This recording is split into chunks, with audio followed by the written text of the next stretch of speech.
Alhamdulillahi Rabbil Alamin. Wassalatu wassalamu ala man ursila rahmatan lil alamin. Wa ala alihi wa sahbihi wa man tabi'ahum bi ihsan ila yaumiddin. Allahumma salli wa sallim ala rasulika sayyidina Muhammadin wa ala alihi wa sahbihi ajma'in. Assalamu alaikum and happy Eid Milad to all our viewers of TV Daiji World. The 12th day of Islamic month of Rabiul Awwal has come again. It is the month of mercy and blessing for Muslim folks all throughout the world. For it is in this month that Almighty Allah has sent His beloved messenger, Prophet Muhammad, on this world. Ya Nabi, salam alaikum. Ya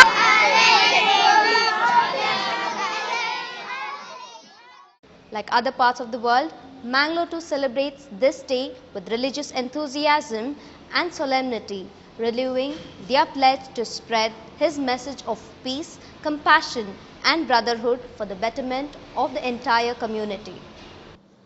History reveals that in 1632 AD, the 62-year-old Prophet Muhammad and a group of his followers visited Mecca, where he preached the last sermon and died soon after, following a 12-day illness. Eid Milad, though mostly observed as Prophet Muhammad's birth anniversary, apparently this day also observes his death anniversary. The day is also known by another name as Milad-un-Nabi. ലോകത്തിന് അനുഗ്രഹമായി നിയോഗിക്കപ്പെട്ട അള്ളാഹുവിൻ്റെ സൃഷ്ടികളിൽ ഉന്നതരായ ഉത്തമരായ നബി സല്ലല്ലാഹു അലൈഹി വസല്ലമ തങ്ങളുടെ ജനനം തന്നെ അത് ലോകത്തിന് അനുഗ്രഹമാണ്. ലോകത്തിന് ശാന്തിയും സമാധാനവും, ലോകത്തിന് സമത്വവും സാഹോദര്യവും, ലോകത്തിന് സന്മാർഗവും നീതിയും പഠിപ്പിക്കാൻ, ലോകത്തിന് എല്ലാവിധ നന്മയും നേടുവാൻ സർവശക്തനായ റബ്ബുൽ ഇസ്സത്ത് ലോകങ്ങൾക്ക് സമ്മാനിച്ച ഒരു അനുഗ്രഹമാണ് നബി സല്ലല്ലാഹു അലൈഹി വസല്ലമ തങ്ങൾ. ഈ മീലാദ് കൊണ്ടുള്ള ഉദ്ദേശം നബി സല്ലല്ലാഹു അലൈഹി വസല്ലമ തങ്ങളുടെ ആ ജനനം കൊണ്ട് അവതീർണമായ പല അത്ഭുത സംഭവങ്ങളും അവരുടെ 63 കൊല്ലക്കാല ജീവിതത്തിൽ അവർക്ക് ലോകത്തിന് കാണിച്ചു തന്ന ആ സന്ദേശം ഇന്ന് ലോകത്ത് പ്രചരിപ്പിച്ചു കഴിഞ്ഞാൽ, ലോകത്ത് ഇന്ന് നടക്കുന്ന അരാജകത്വവും ഇന്ന് ലോകത്ത് നടക്കുന്ന അസമത്വവും, അതേപോലെ തന്നെ ശാന്തിയില്ലാത്ത ഒരു കാലഘട്ടം ഇന്ന് ഈ കാലഘട്ടത്തിൽ ശാന്തിക്കും സമാധാനത്തിനും നാം പരതേണ്ടത് 14 നൂറ്റാണ്ട് മുമ്പ് നമ്മൾക്ക് വെള്ളി വെളിച്ചമായിട്ട് നമ്മളെ മുമ്പിൽ ചരിത്ര പുരുഷരായി നമ്മളിൽ നിന്ന് വിട പറഞ്ഞ ഹബീബായ നബി സല്ലല്ലാഹു അലൈഹി വസല്ലമ തങ്ങളുടെ ആ ചരിത്രത്തിലേക്ക് നാം ഒന്ന് കണ്ണോടിച്ചാൽ ഇന്ന് നമ്മളുടെ ഇടക്കൽ സംഭവിച്ചുകൊണ്ടിരിക്കുന്ന ഒരുപാട് സാഹോദര്യത്തിന് വിഘ്നമായി നിൽക്കുന്ന, അശാന്തിക്കും അസമത്വത്തിനും കാരണമാകുന്ന പല കാര്യങ്ങളും നബി സല്ലല്ലാഹു അലൈഹി വസല്ലമ തങ്ങളുടെ ആ ചരിത്രമൊന്ന് നാം വായിച്ചു കഴിഞ്ഞാൽ നമ്മൾക്ക് എല്ലാവർക്കും, പ്രത്യേകിച്ചും ഇന്ത്യ രാജ്യത്തും ലോകത്തുള്ള എല്ലാ ജനങ്ങൾക്കും അവിടുത്തെ ജീവിതത്തിൽ മാതൃകയുണ്ട്.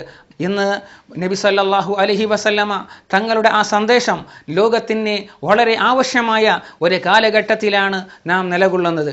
നിന്റെ ആയിരിക്കുന്ന അയൽവാസി പട്ടിണി കിടക്കുമ്പോൾ വയറു നിറയെ തിന്നുന്നവൻ മുസ്ലിങ്ങളിൽ പെട്ടവൻ അല്ല എന്ന് നബി സല്ലല്ലാഹു അലൈഹി വസല്ലമ തങ്ങൾ പറയുകയുണ്ടായി. നിന്റെ വീട്ടിൽ ഒരു നല്ല പദാർത്ഥം നീ ഉണ്ടാക്കുകയാണെങ്കിൽ അതിലേക്ക് ലേശം വെള്ളം അധികം നീ അതിലേക്ക് ഒഴിച്ചു കൊടുക്കണം. എന്നിട്ട് നിന്റെ അയൽവാസിയിലേക്ക് അതിൽ നിന്ന് ഒരല്പം എത്തിച്ചു കൊടുക്കണം എന്ന് നബി സല്ലല്ലാഹു അലൈഹി വസല്ലം തങ്ങൾ പറയുകയുണ്ടായി. പരസ്പരം സ്നേഹമില്ലാതെ കണ്ട് പരസ്പരം കഴുത്തെറുത്തുകൊണ്ട് ജീവിക്കുന്ന ഈ കാലഘട്ടത്തിൽ ആ നബി സല്ലല്ലാഹു അലൈഹി വസല്ലമ തങ്ങളുടെ ആ ശാന്തതയേറിയ ആ സത്യസന്ധത അതാണ് ഞാൻ പഠിക്കേണ്ടത് എന്ന് ഞാൻ മനസ്സിലാക്കണം. അതേപോലെ തന്നെ നീ നിന്റെ സ്നേഹിതനിക്ക് നീ സ്വന്തം ശരീരത്തിനിക്ക് എന്ത് നീ ആഗ്രഹിക്കുന്നുണ്ടോ അതും നിന്റെ സഹോദരനിക്കൊന്ന് ഇഷ്ടപ്പെടണം എന്നാണ് നബി സല്ലല്ലാഹു അലൈഹി വസല്ലമ തങ്ങളുടെ സന്ദേശം.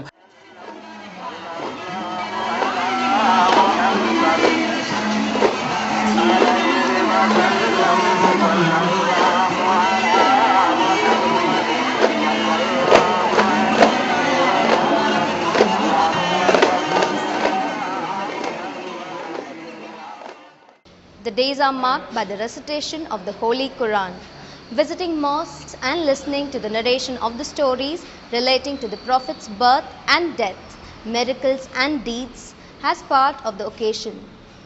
Some believers also offer prayers all through the night. The whole aim of attending Milad gatherings is to show love and respect for the beloved Prophet. In addition to the spiritual part of the celebration, on this day relatives and friends get together to celebrate this feast. Charity is given to the needy in the form of money, clothing and food, which is also an important part of this celebration. Bidding goodbye and Huda Hafiz with cameraman Austin for TV Daiji World, this is Lata Shanoy signing off.